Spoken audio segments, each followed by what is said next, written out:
Sister, क्या आप खुश हैं? शांति ब्रदर, हम बहुत खुश हैं।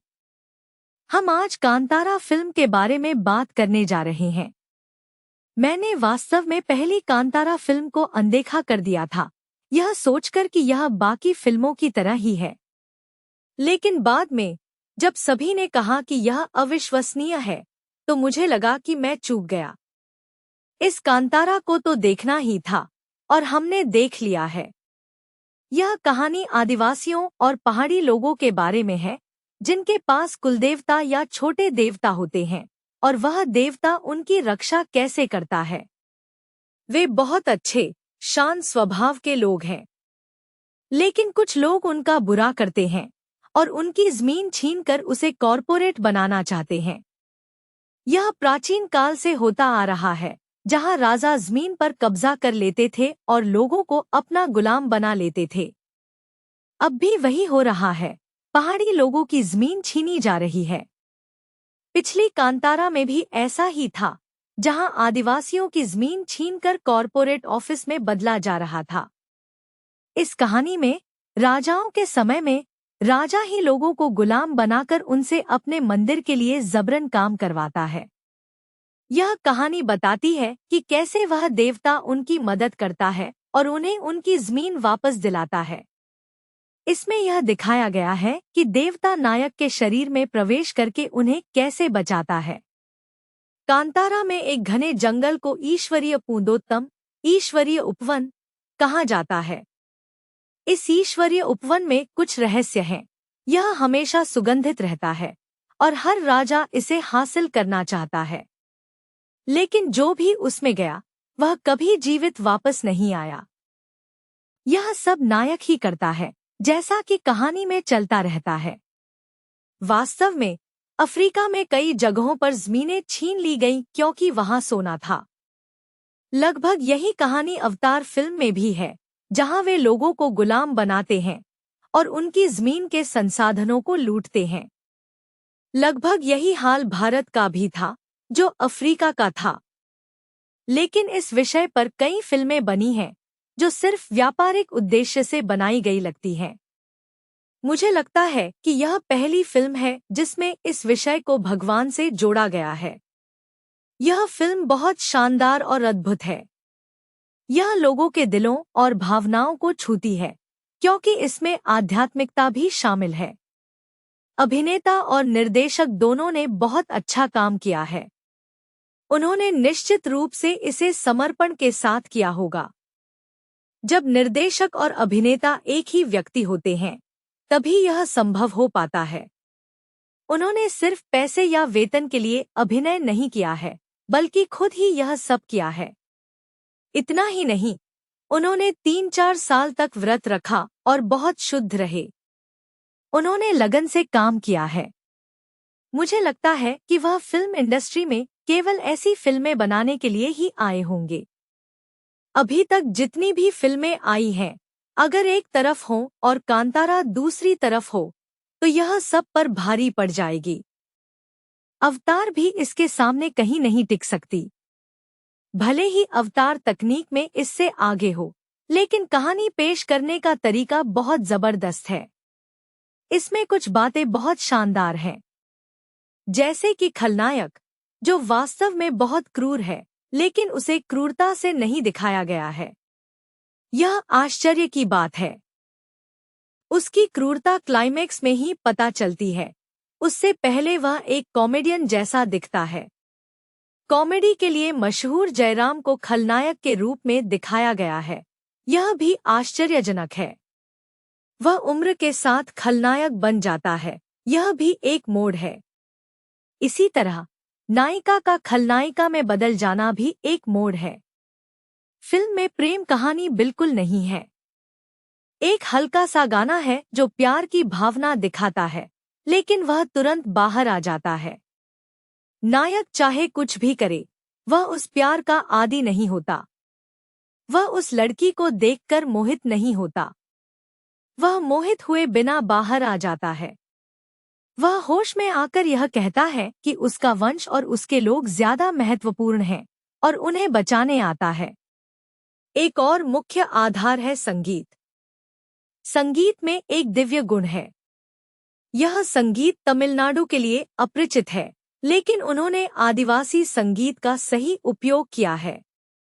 संगीत निर्देशक प्रतिभाशाली हैं, लेकिन इस फिल्म को देखने के बाद उन्हें लगेगा कि उन्होंने अपनी जिंदगी बर्बाद कर दी, क्योंकि इस प्रतिभा का उपयोग करके उन्होंने कुछ अच्छी फिल्में नहीं बनाई हैं।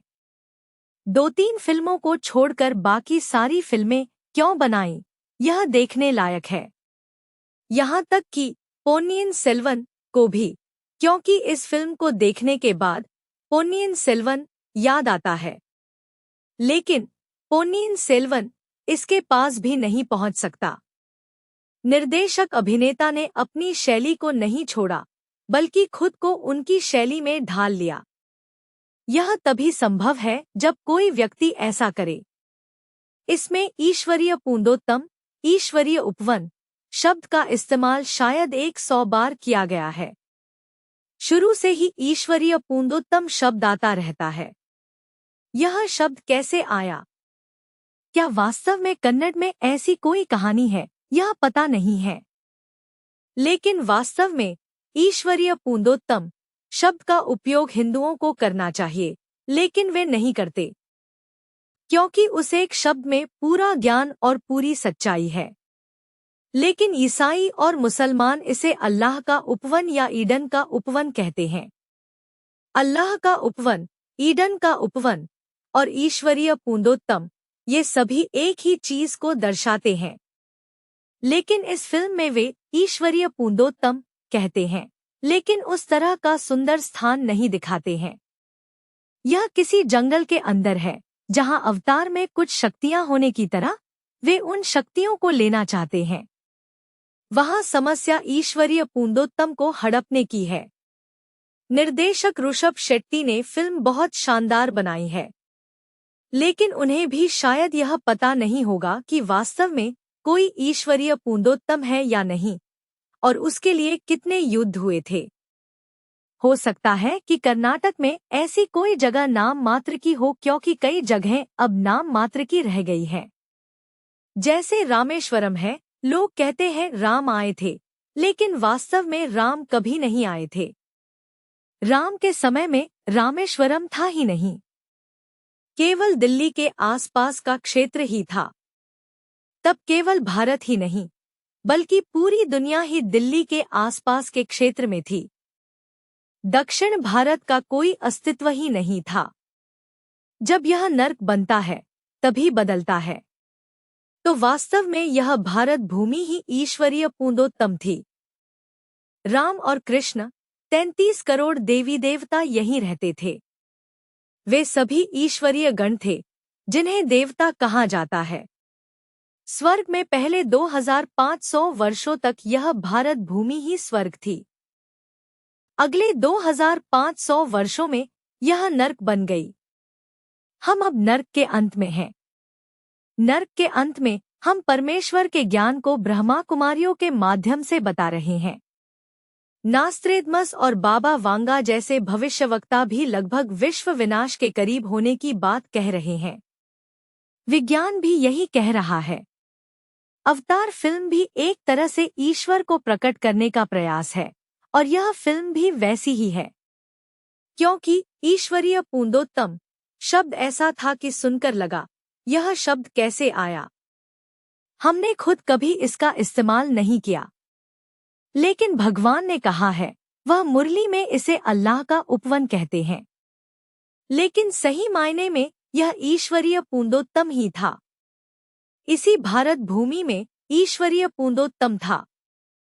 ईश्वरीय पूंदोत्तम में शेर और गाय एक साथ पानी पीते थे। यह बाइबल और कुरान में भी लिखा है। इसका मतलब है कि जानवर भी इतने प्यार से रहते थे।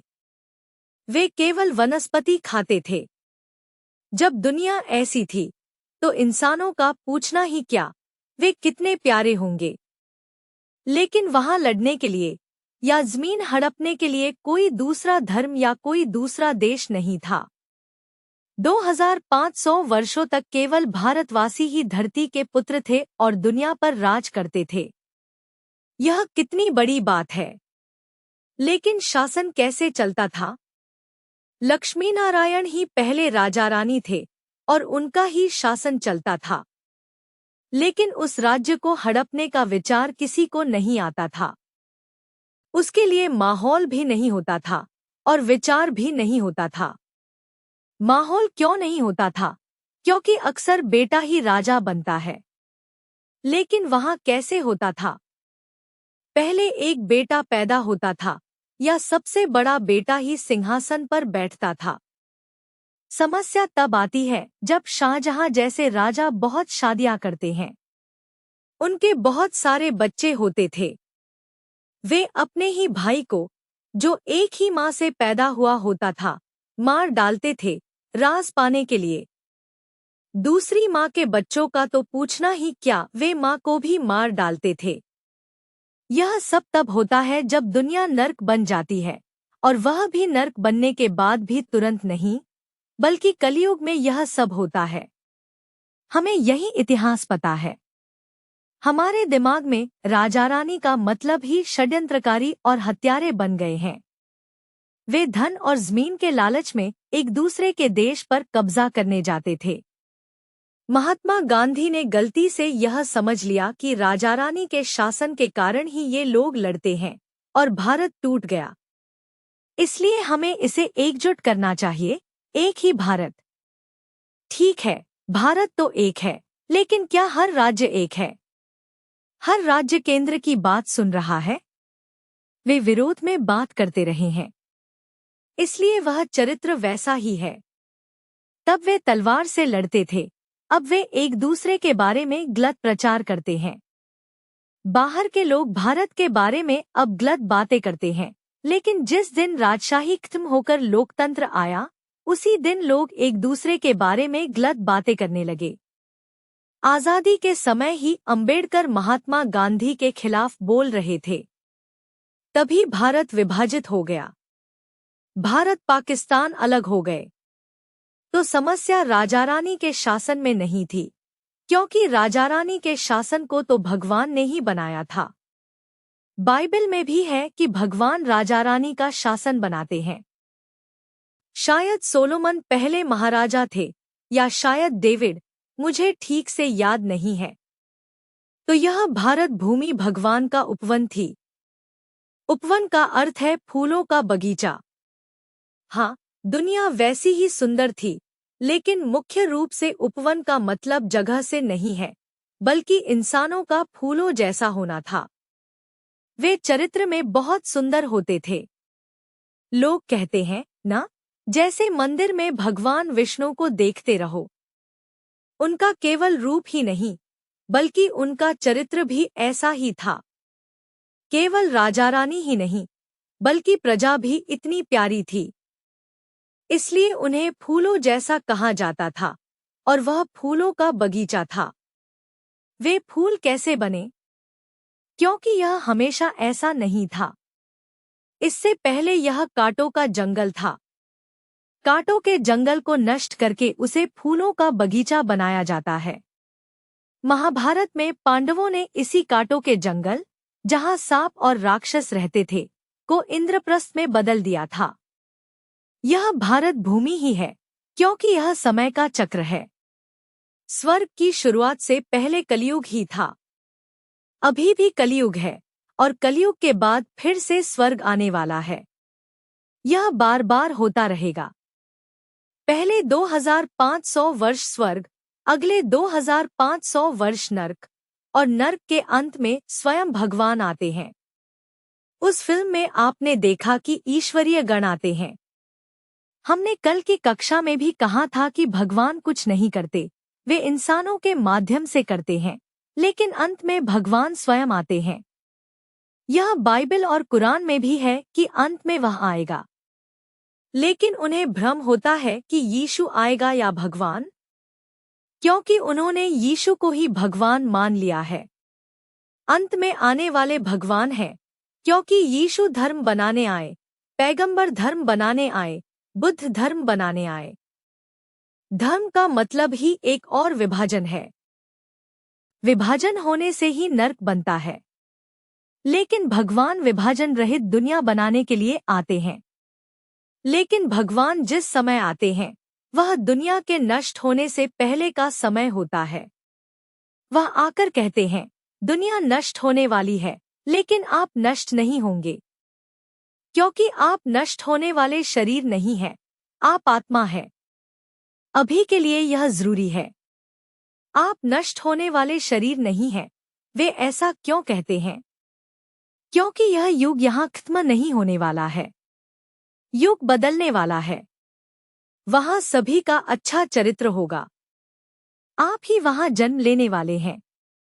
आप वहाँ तभी जन्म लेंगे जब आप यहाँ वह चरित्र बनाएंगे, क्योंकि आत्मा ही गुण लेकर जाती है। तो वास्तव में अल्लाह का उपवन सूक्ष्म रूप से यही बनाया जाएगा। वहाँ दुनिया भौतिक रूप से सुंदर होगी, लेकिन वहाँ रहने वाले इंसान यही बन रहे हैं, अभी बन रहे हैं। यह यहाँ सबसे महत्वपूर्ण बात है। वास्तव में फिल्म में पुर्तगाली और अरब व्यापारियों को भारत पर कब्जा करने आते हुए दिखाया गया है। वे यहाँ की बहुत अधिक संपत्ति देखकर भारत को हथियाना चाहते हैं। यह संपत्ति तो स्वर्ग में रही संपत्ति का शेष भाग ही है। वे इसी संपत्ति को हड़पने के लिए आ रहे हैं। वे अल्लाह के उपवन को हड़पने आए हैं, क्योंकि अल्लाह सबके लिए सामान्य है। अल्लाह शिव ही हैं, जिन्हें हम अल्लाह परमपिता कहते हैं। वह सुनहरे रंग की सूक्ष्म दुनिया में एक सितारे के रूप में हैं। हम आत्माएं भी वहीं से इस धरती पर आए हैं। स्वर्ग में पुनर्जन्म लेते हुए 2500 साल बाद यह नर्क बन जाता है। कारण यह है कि हमारा चरित्र धीरे धीरे नीचा होता जाता है। यह अचानक नहीं बदला। अब तो चरित्र एक ही जन्म में तेजी से बदल रहा है। भगवान अंत के 100 वर्षों में ही आते हैं। आए हुए भी 90 साल हो गए हैं। अब कुछ ही साल बचे हैं। हमें इसके अंदर अपने चरित्र को बदलना होगा। इसके लिए क्या करना होगा? भगवान कहते हैं कि आप शरीर को नष्ट होने वाला समझ बैठे, यही आपका चरित्र बिगड़ने का कारण है।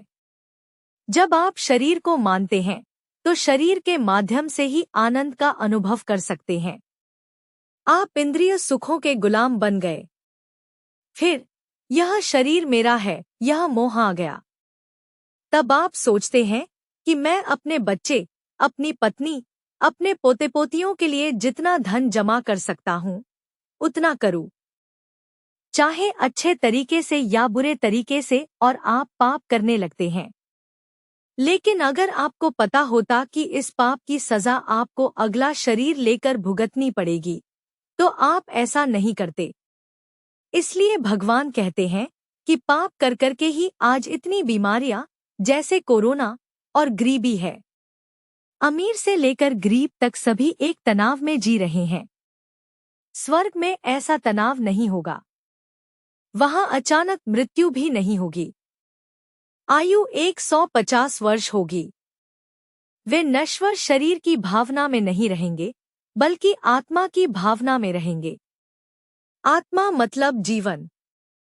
आत्मा माथे के बीच में सितारे की तरह चमकती है, इसलिए यहाँ तिलक लगाने की प्रथा है। वे खुद को आत्मा मानकर और दूसरों को भी आत्मा मानकर ही बात करेंगे।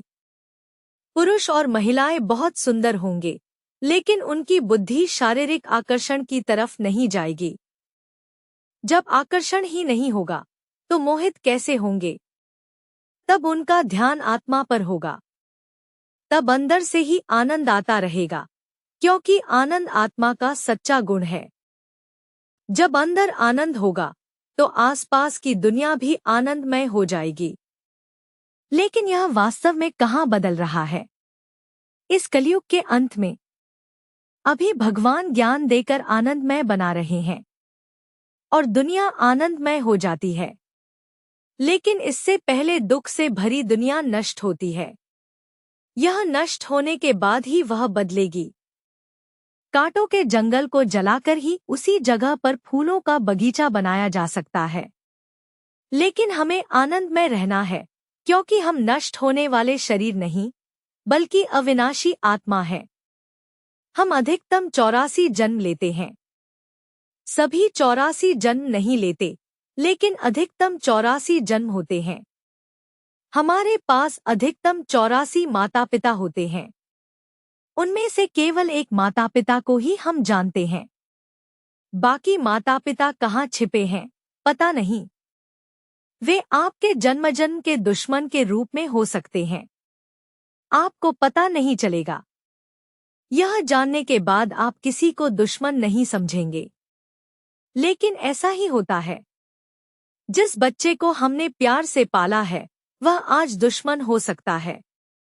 एक जन्म में जो बच्चा था, माता पिता थे, पति या पत्नी थे, वे सब आज दुश्मन बनकर आए होंगे।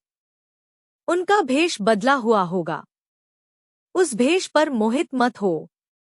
इसलिए कहते हैं कि शरीर को मत देखो।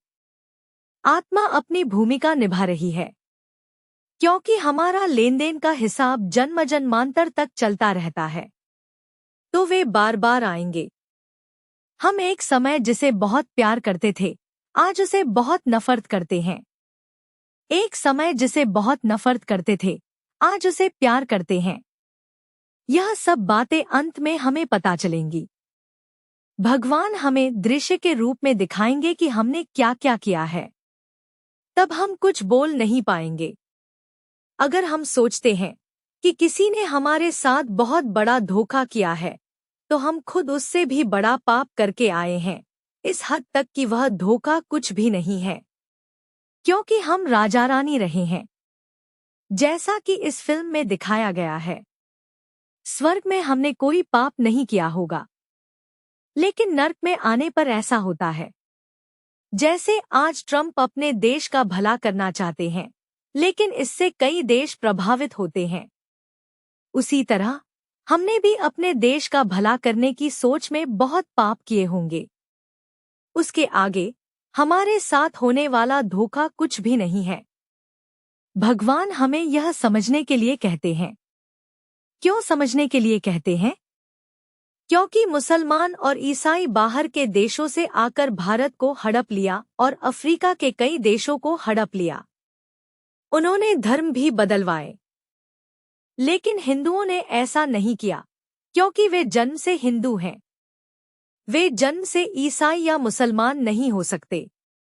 लेकिन हिंदू शुरुआत से ही ऐसे हैं, क्योंकि इसी भारत भूमि पर रहने वाले लोग बाद में हिंदू कहलाए। लेकिन उनका असली नाम आदि सनातन देवी देवता धर्म के लोग हैं। आज वे आदि सनातन हिंदू कहलाते हैं। हिंदू भारत का नाम है। हिंदुस्तान था एक समय में, तो वहां रहने वाले हिंदू कहलाते हैं। लेकिन वास्तव में उनका धर्म आदि सनातन है। आदि मतलब शुरुआत में जन्मा, सनातन मतलब हमेशा रहने वाला, जो अंत तक रहेगा। देवी देवताओं का धर्म भगवान अब इस धर्म को बना रहे हैं। ऐसा लगता है कि वह ईसाई धर्म या मुस्लिम धर्म बना रहे हैं, लेकिन वास्तव में वह नहीं बनाते। क्यों नहीं बनाते? क्योंकि अब हमारा चरित्र बहुत खराब हो गया है। भारत में सबसे ज्यादा यौन अपराध और इंटरनेट पर सबसे ज्यादा कामुक सामग्री देखने वाले लोग हैं। भारत नंबर 1 है। यह बात बहुत पहले से कही जा रही है और अब तक यही स्थिति है। तो यह भारत भूमि, जो काम से भरी हुई है, एक ऐसी दिव्य भूमि बनने वाली है जहां लोगों को काम, वासना क्या है यह भी पता नहीं होगा। भगवान ज्ञान के माध्यम से इसे बदलने के लिए बीज बो रहे हैं। आत्मा को महसूस करो और आत्मा के पिता परमात्मा को याद करो। मैं उस पिता के बच्चों से बात कर रहा हूँ। तो आपके और दूसरे के बीच भाई बहन का रिश्ता ही है। बाइबल और कुरान में भी इसी याद का जिक्र है। आदम के बच्चे हुए तो अगली पीढ़ी कैसे आई? भाई बहन ने कैसे काम, वासना में भाग लिया? भगवान ने तब उन्हें अनुमति दी। उन्हें समझ नहीं आया, इसलिए ऐसा कहते हैं। वास्तव में जहां भगवान इस समय आते हैं, उस शरीर को ब्रह्मा कहा जाता है और हिंदू मानते हैं कि ब्रह्मा के माध्यम से दुनिया बनाई गई। वे मानते हैं कि आदम के माध्यम से बनाई गई, लेकिन यह भौतिक चीज नहीं है। इस ब्रह्मा को ही वहां आदम कहा जाता है। अब भगवान सभी को भाई बहन बना रहे हैं, क्योंकि सभी भगवान के बच्चे हैं। कम से कम जो इस ज्ञान को स्वीकार करते हैं, उन्हें यह पता है। वह उन्हें उसी भावना में जीने के लिए कहते हैं, क्योंकि वह हमें उस दुनिया के लिए तैयार कर रहे हैं। वहां शादी भी होगी और बच्चे भी होंगे, लेकिन वासना के कारण नहीं। जब पति पत्नी वारिस चाहते हैं, तो पत्नी गर्भवती हो जाती है, क्योंकि वे इतने पवित्र थे कि उनके लिए मंदिर बनाए जा सकते थे। पंचभूत उनके गुलाम थे। हमारा शरीर भी पंचभूतों का है, इसलिए जब वे बच्चा चाहते हैं तो गर्भ बन जाता है। उनमें इतनी आत्मिक शक्ति थी, वे इतने शुद्ध थे, क्योंकि सबसे पहले इंसान में यही वासना आती है, यह चंचलता। तब जब मन मोह की स्थिति में होता है तो वह गलती करता है, सही गलत का फैसला नहीं कर पाता और बहुत पाप करता है। जैसे कहते हैं, क्रोध करने वाले की बुद्धि भ्रष्ट हो जाती है। तो इसमें सबसे बड़ी बात यह है कि हमारे विचार ही दुनिया को चलाते हैं। भगवान इसी रहस्य को प्रकट कर रहे हैं। आज इंसानों के बुरे विचारों के कारण ही दुनिया का विनाश और इतने सारे प्रकोप हो रहे हैं। यदि आप अपने विचारों को बहुत मजबूत बना लेते हैं, तो भी विनाश तो होगा ही, क्योंकि दूसरों के विचार अभी भी खराब हैं। विनाश होगा, लेकिन हमारा लक्ष्य स्वर्ग जाना है। जब यह स्वर्ग बन जाएगा, तो हमारे विचारों की शक्ति के माध्यम से जिन जानवरों से आज हम डरते हैं, वे कुत्ते के बच्चे की तरह प्यारे होंगे। यहाँ तक कि कुत्ते का बच्चा भी आज काटता है। वहाँ शेर और बाघ भी इतने प्यारे होंगे। इंसान और सभी जीव जंतु एक दूसरे से प्यार करेंगे। इसका कारण हमारा चरित्र और विचार है। केवल यही विचार होगा कि सबका भला हो। मन को भ्रष्ट करने वाले काम और क्रोध का वहाँ कोई काम नहीं है। सही कहें तो शैतान का भी वहाँ कोई काम नहीं है। काम, वासना, क्रोध, मोह, लालच और अहंकार, ये 5 विकार ही 10 सिर वाले रावण का संयुक्त रूप है। रावण का राज्य वहाँ शुरू ही नहीं होता। पहले 2500 वर्षों तक रावण का राज्य नहीं होता। यह विकार इंसान के अंदर तभी आते हैं जब वह धीरे धीरे शरीर को मानने लगता है। तो अब हम उपवन बना रहे हैं। वहां भी दिखाया गया है कि उस जगह के लोग ही उसे उपवन बनाते हैं। लेकिन क्या वे उस समय सब कुछ खो चुके थे? नहीं। वास्तव में जब यह ईश्वरीय पूर्णोत्तम था, तो नारायण के मंदिर में कितना सोना था। बस आंखें ही दिखती हैं, पूरा ढका रहता है। मैं बचपन में सोचता था कि यह कैसी मूर्ति है। मुझे वह इंसान जैसा ही नहीं लगता था। वह बस सोने का दिखता था। हाथ ऐसे होते थे, केवल हथेली दिखती थी। उन्होंने तिलक लगाया होता था। तिलक का प्रतीक ही आत्मा की अनुभूति है। बीच में देखना, आत्मा को देखना। वे आत्मा की अनुभूति में इतने डूबे रहते थे। तब इतनी दौलत थी। वे सोने से बने महलों में रहते थे। सोने की ईंटों से आज हम मिट्टी की ईंटों से बना रहे हैं। कितना फर्क है, देखिए। इसलिए आज तक हम केवल स्वर्णिम भारत शब्द कहते हैं, लेकिन हम भूल गए कि वास्तव में यह भारत स्वर्णिम था। ऐसी दुनिया, लेकिन आज हमने सब कुछ खो दिया है। कारण हमारा चरित्र ही है। जब वे हड़पने आते हैं और हम लड़ते हैं, जैसे मुसलमान और ईसाई देश पर कब्जा करने आए और हम लड़े, तो इंसान के अंदर आसुरी गुण आ जाते हैं। भले ही हम सही हों, जब वे हमला करते हैं तो आसुरी गुण आ जाते हैं। जब आसुरी गुण आते हैं तो पाप और बढ़ जाता है। पाप बढ़ने के कारण ही वे हमें हड़पने आते हैं। यह सबसे आश्चर्यजनक है। गांवों में एक बात कहते हैं कि अगर घर में सांप आता है तो इसका मतलब है कि घर में पाप बढ़ गया है, इसलिए साप आता है। उसी तरह स्वर्ग में ऐसा विचार किसी को नहीं आता था। इंसान के अंदर जब वासना आती है, जो सबसे बड़ी दुश्मन और सबसे बड़ा पाप है, तभी वे हड़पने आते हैं। अब भगवान कहते हैं कि अगर आप वासना को जीत लेते हैं, तो पूरी दुनिया फिर से आपके हाथ में आ जाएगी। यह नर्क मिल भी जाए तो क्या करना है? यह स्वर्ग बनकर वापस आने वाला है। वहां कोई आपसे झगड़ा नहीं करेगा, कुछ नहीं होगा। लक्ष्मीनारायण राजा रानी प्रजा को अपने बच्चों जैसा मानेंगे और प्रजा लक्ष्मीनारायण को अपने माता पिता जैसा मानेगी। ऐसी होगी दुनिया। वास्तव में स्वर्ग खत्म होने के बाद जब नर्क आता है, तब भी ऐसा ही होता है। उसके बाद ही धीरे धीरे इंसान में लालच आता है और वे देश पर कब्जा करने लगते हैं। वास्तव में भगवान कहते हैं कि भारत में देश पर कब्जा करना नहीं होगा। वे खुद ही संपत्ति के लिए लड़कर विभाजित हो जाएंगे। वे छोटे छोटे टुकड़ों में बंट जाते हैं। बाद में कलयुग के अंत के करीब वे आपस में लड़ते हैं और फिर दूसरे भी आकर लूटते हैं। लेकिन भगवान अब कहते हैं कि यहाँ आप लड़ते रहेंगे तो जो है वह भी चला जाएगा। इसलिए इस दुनिया से मेरा कोई संबंध नहीं है। यह रावण का जेल है। आपको इससे बचकर निकलना है। फिल्म में पहले दृश्य में अंधेरा है। ईश्वरीय पूर्णोत्तम में राजा को दिखाई नहीं देता। वह एक पेड़ में आग लगा देता है, जो जोर से जलने लगता है।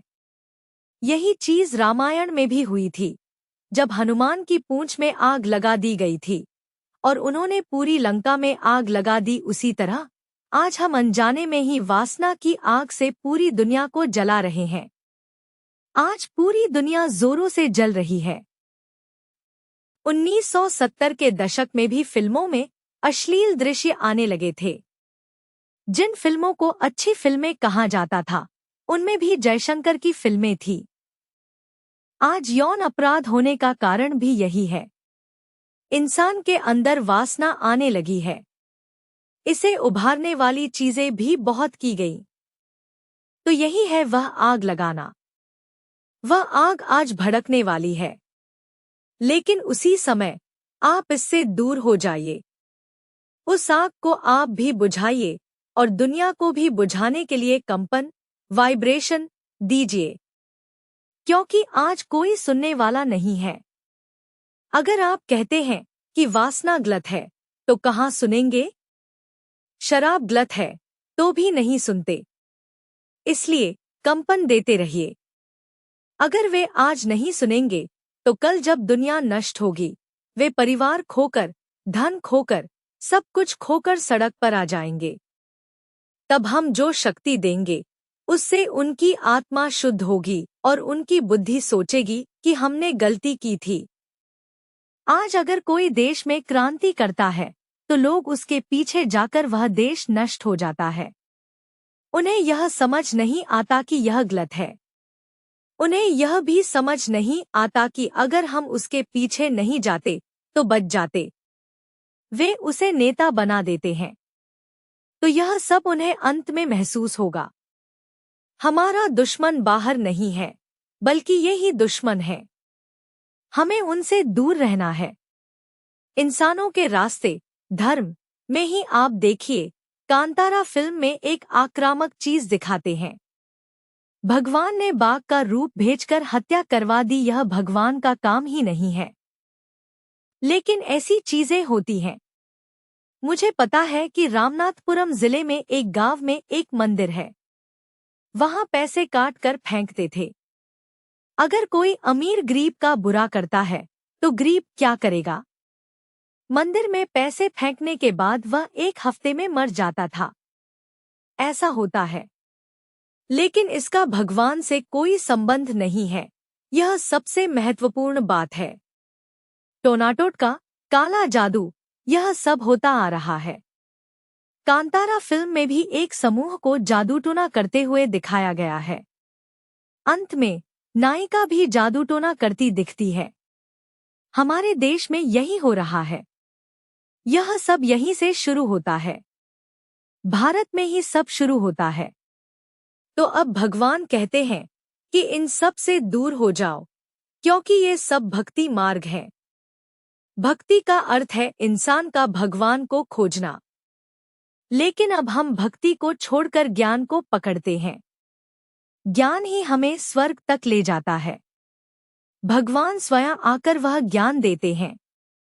भगवान आ जाएं, इसके लिए ही भक्ति की जाती है। अब वह आ गए हैं। अब हमें उनसे ज्ञान लेना है। बस यही कि मैं आत्मा हूँ और परमात्मा ही मेरे माता पिता, पति पत्नी, दुनिया, सब कुछ है। क्योंकि दुनिया नष्ट होने वाली है, लेकिन अगर मैं इससे अलग रहने की भावना में रहूं, तो मुझे दर्द नहीं होगा। जब मैं एक एक करके सब कुछ खोऊंगा, तब मुझे पता चलेगा कि भगवान है। वह सब कुछ देने वाले हैं। अलादीन और अद्भुत दीपक, अलाउद्दीन अद्भुत विलाक्कम नाम की एक फिल्म थी। उसमें वह दीपक कमल हासन के पास होता है। उसे रगड़ने पर एक जिन्न आता है और जो भी मांगो वह देता है। उसी तरह भगवान एक ज्योति के रूप में आए हैं जो सब कुछ से भरपूर है। आज अमीर के पास भी शांति नहीं है। जिस दुनिया में शांति हो, वहां अमीर होना बहुत अच्छा है। वह स्वर्ग है। आपको वहां उच्च पद प्राप्त करना है। इसलिए इस दुनिया को भूल जाइए। इससे आपका कोई संबंध नहीं है। आत्मा को महसूस करो और मेरी याद में रहो। तब आपको अकाल मृत्यु भी नहीं आएगी। अकाल मृत्यु नहीं आएगी। हम भूख से नहीं मरेंगे। इसलिए हमें भगवान की याद में रहना है और शांति से रहना है। शांति का मतलब ही है, मतलब आत्मा, मेरा सच्चा गुण शांति है। यह बहुत शक्तिशाली शब्द है, शांति। लेकिन सभी इसे बिना अर्थ जाने इस्तेमाल करते हैं। कुछ भी हो जाए, मैं शांत रहूंगा, ऐसी भावना में रहना। क्योंकि इस तरह लड़ने झगड़ने से कौन सा देश शांत रहा है? आज कोई देश शांत नहीं है। जब झगड़ा शुरू हो जाता है तो शांति नहीं रहती। तो शांति शांति से ही आएगी। बंदूक दिखाकर डराने से शांति नहीं रह सकती। एक समय तक रह सकती है, लेकिन बाद में बदल जाएगी। तो अब शांति के सागर शिव परमपिता ईश्वरीय पूर्णोत्तम बनाने के लिए आए हैं। अब वे हड़प रहे हैं। यह हमारा नहीं है। चाहे घर की संपत्ति का झगड़ा हो या देश का झगड़ा, हम दखल नहीं दे सकते। मैं घर के झगड़े की बात कह रहा हूँ। राम को राज्य से निकाला जाता है, वह उनकी संपत्ति थी। लेकिन कहानी यह है कि वह उसे छोड़कर चले जाते हैं। संदेश यही है कि इस दुनिया को छोड़ दो, अगली दुनिया स्वर्ग आने वाली है। अगर आप यहाँ लड़ते रहे तो आप वहाँ नहीं जा पाएंगे। हम नर्क में रहने वाले हैं, तो इससे बचना है। यही इसमें एक और महत्वपूर्ण बात है। यहाँ जो भी कितना भी बड़ा आदमी है, अंत में जब सब कुछ हड़पा जाएगा तो उनकी स्थिति कैसी होगी, यह कांतारा में दिखाया गया है। राजा अंत में सबको मार डालेगा और वह अकेला फंस जाएगा। जब वह प्राकृतिक आपदाओं से घिर जाएगा तो ऐसा ही होगा। वे बड़ी पदवी पर हो सकते हैं, वे अहंकार की ऊंचाई पर होंगे। उनका अहंकार तोड़ने के लिए एक जोरदार झटका लगना जरूरी है, जो लगेगा। इसलिए बाइबल में यीशु कहते हैं कि गरीब धन्य है। जिसके पास कुछ नहीं है, उसे कोई समस्या नहीं है, क्योंकि उसमें अहंकार नहीं होगा। उसे तोड़ने की जरूरत नहीं होगी। जितना ज्यादा अहंकार होगा, उतना ही ज्यादा वह तोड़ा जाएगा। वह बहुत क्रूर होगा। तब हमें उन्हें भी शक्ति देनी है, क्योंकि सभी हमारे लिए ही मंदिर बनाकर पूजते हैं। हम ही वह देवी देवता थे जो स्वर्ग में रहते थे। यह बताने के लिए भगवान आते हैं। हमें फिर से वैसा ही बनना है। वे आपको मंदिर बनाकर क्यों पूजते हैं? इस अंतिम समय में आपने उन्हें बिना रास्ते के छोड़ दिया था। आप भी सब कुछ छोड़कर, दूसरों को भी पवित्रता की शक्ति देकर, उन्हें गहरी शांति में लाकर, उन्हें ऊपर भेज देते हैं। हमारे ऊपर इतना बड़ा कर्तव्य है। प्रेम ही शिव है कहने का कारण यह है कि भगवान दुखों से भरी दुनिया में एक बुरे शरीर में आते हैं। वह ज्ञान देकर हमें स्वर्ग भेजते हैं, लेकिन वह खुद स्वर्ग नहीं जाते। इसलिए भक्ति में शिव के जन्म या मृत्यु की कहानी नहीं है। राम जन्म लेते हैं, मरते हैं, यीशु जन्म लेते हैं, मरते हैं, कृष्ण जन्म लेते हैं, मरते हैं। लेकिन इनका न जन्म है न मृत्यु, वह सीधे प्रवेश करते हैं, ज्ञान बताते हैं। 100 साल ज्ञान बताकर हमें तैयार करते हैं। सभी ऊपर स्वर्ग में चले जाते हैं। हम स्वर्ग जाने के योग्य होने से पहले वहां पहुंच जाते हैं। भगवान नहीं आएंगे। यह कितनी बड़ी बात है। स्वर्ग का राज्य इतना शानदार होगा। लेकिन हमें पता नहीं था कि भगवान ने पिछले जन्म में यह दिया था। भगवान के बारे में कोई सोच ही नहीं होती, क्योंकि थोड़ा दुख आने पर ही भगवान को याद करते हैं। नर्क में अब दुनिया भर में नास्तिकता बढ़ गई है। अंत में विश्व विनाश के समय वे सब झुककर भगवान को याद करेंगे, क्योंकि उनका सबसे बड़ा लक्ष्य क्या होगा जानते हैं? वे सोचेंगे कि बस यहाँ से बचकर निकल जाए, क्योंकि हर सेकंड इतना डर भरा होगा। आसपास पानी होगा, शरीर भी नहीं होगा, और वे ऐसे ही रहेंगे, ऊपर भी नहीं जा पाएंगे। तब वे देखेंगे कि कई लोग जा रहे हैं। तभी उन्हें यह ज्ञान याद आएगा। वे याद करेंगे। 1 मिनट भी याद करने पर हमें मुक्ति मिल सकती है। हमारी वर लक्ष्मी सिस्टर की बहुत इच्छा है कि भगवान जो ज्ञान ब्रह्मा कुमारियों के माध्यम से दे रहे हैं, जिसे मुरली कहते हैं, वह हर ब्रह्मा कुमारीज राजयोग ध्यान केंद्र में रोज मिलता है। इसका लिंक डिस्क्रिप्शन में दिया गया है। इसे जरूर देखें और लाभ उठाएं। वर लक्ष्मी सिस्टर बहुत दिनों से सोच रही हैं कि इस पर एक फिल्म बनानी चाहिए। कई लोगों ने कोशिश की, लेकिन नहीं मिली। हो सकता है कि अब तक के दुनिया के नंबर 1 निर्देशक ऋषभ शेट्टी के माध्यम से ही यह प्रकट हो, क्योंकि उन्होंने इतनी शानदार फिल्म बनाई है।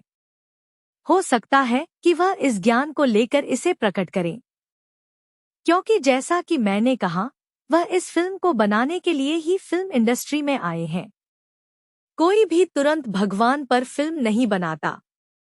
वह भी इस समय में अगर उन्होंने बनाई है तो हो सकता है कि उनके माध्यम से यह हो। अगर वह यह वीडियो देखकर यह संदेश उन तक पहुंचता है तो यह उनके लिए, हमारे लिए और पूरी दुनिया के लिए एक बड़ा सौभाग्य होगा। शांति। धन्यवाद।